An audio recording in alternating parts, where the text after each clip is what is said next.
You've written a book called Finding My Place. Why did you do that? So when I got thrown into politics, it happened very suddenly. Basically, I got married at Mar-a-Lago, and I didn't know anyone knew about it. And I got a call from kind of like a gossip website telling me they were running photos from my wedding. At that point, I was modeling at Wilhelmina. I was in school. I didn't want anyone to know that I even worked for Donald Trump. No one knew anything. And I basically just got thrown into the political world because I had nothing else. My modeling and my contacts were all taken from me. I got thrust into the political world in a very awkward situation. I've never really talked about it. It was basically someone who wanted to launch a group about Jewish people leaving the Democratic Party and who kind of placed me as the face of that group. But I was 23 years old and didn't know what that would entail and what that meant. And I got into very sticky situations between the legalities of different things and the hate mail that I was getting. I mean, at one point I didn't leave my house for 3 weeks because I developed such a bad stomach ulcer from the threats that I was getting. I physically couldn't stand up. So I just did not handle it well. I didn't handle the attacks well. People printed horrible lies about me on the internet. I couldn't handle the whole thing. So I said, I need to tell my story some way. So I reached out to some publishers. I lied and said my book was done when I hadn't started, but I signed a book deal and I sat in bed. I actually got pneumonia. I sat in bed for 6 weeks with my laptop and I wrote my life story so the world would know why I've done what I've done and why I believe what I believe and kind of at least let the truth out there so people could hear it from me. And I never really got to say thank you to my parents. I never got to explain why I love this country as much as I do and why I believe everything I believe in and where I come from. I think my parents' story is a lot cooler than mine. I think they, as individuals, are a lot more impressive than me. And I wanted to get it out there. And I was blessed to have enough of a platform that I could. So that's what I did. And it's finding my place, making my parents' American dream come true. Yeah, you've gone at things in a different way than a lot of people. You have an anti-photo retouching campaign in your modeling career. Yeah. You don't like people I don't like messing anything, with your right? photos, right? I don't like retouching. I hate social media. I don't like going viral. I'm in the wrong industry. Let me tell you, I've picked all the wrong. Just turn her mic off. She doesn't even want to talk. I'm gonna go. Yeah. Do they retouch them anyway? No, they do. But I put a lot of effort into getting that one out there, and people actually resonated. Like people liked what I had done. But I just think the world is so messy in general, and I went through a lot as a little kid, just getting bullied for my appearance and different things. And I remember thinking to myself, after I found out my niece, I think, who was like 9 or 10, was on Instagram, and I thought, she is seeing the same images I'm seeing. That's horrible. And if I was a 10-year-old and my mom didn't even let me have Facebook till I was 18 years old. I stayed off of everything. And thank God for that. She was totally right. But I can't imagine what young people, young girls especially, are feeling. I hate social media. I wish it was banned for everyone under 18. So I thought the least I can do if I'm modeling and doing all these things that I dreamed of as a child is to show little girls that it's not actually what you think it is, and that's not really what I look like. Yeah. I have a quote from you here. You said, I was severely bullied in middle school.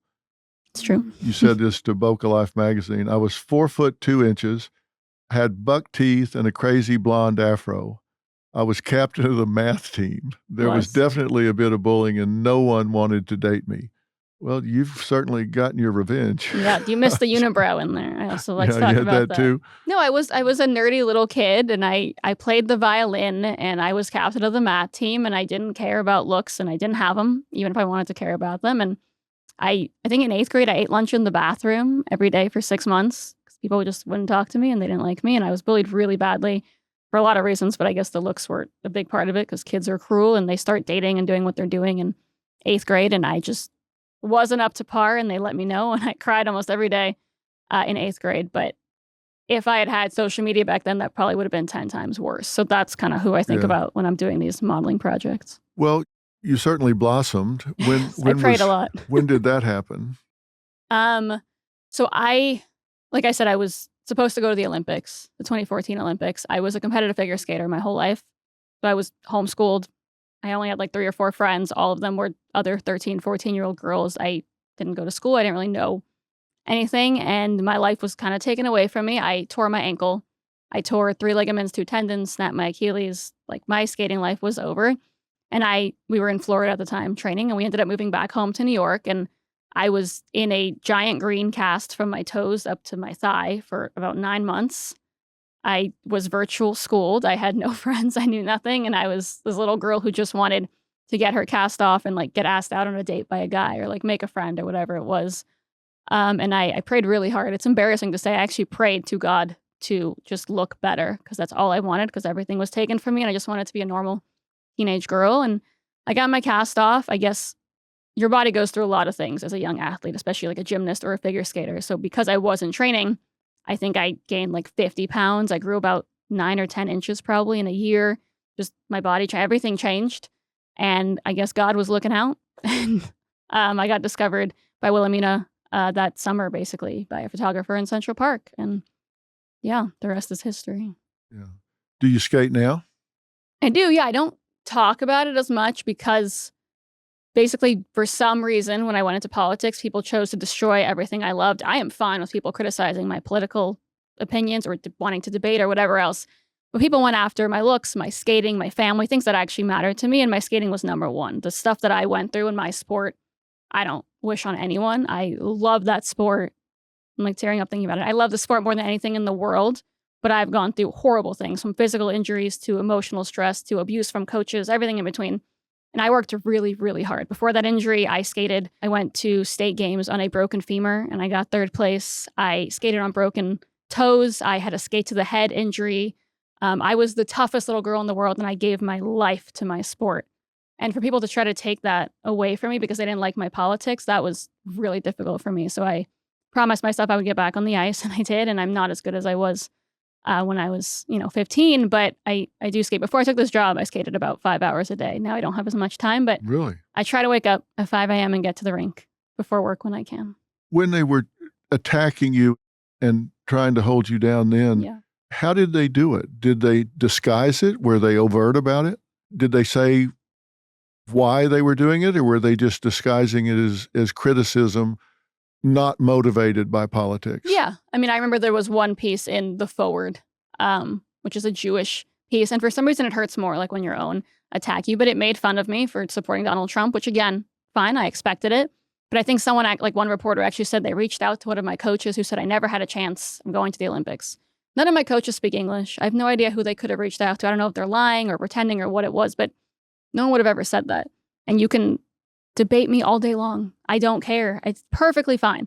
But to take away the one thing that I gave my entire life to, knowing that I maybe aren't able to ever, I won't ever be able to prove them wrong because I was injured for so long and I don't know if I can get back those triple jumps and show them that I actually was good.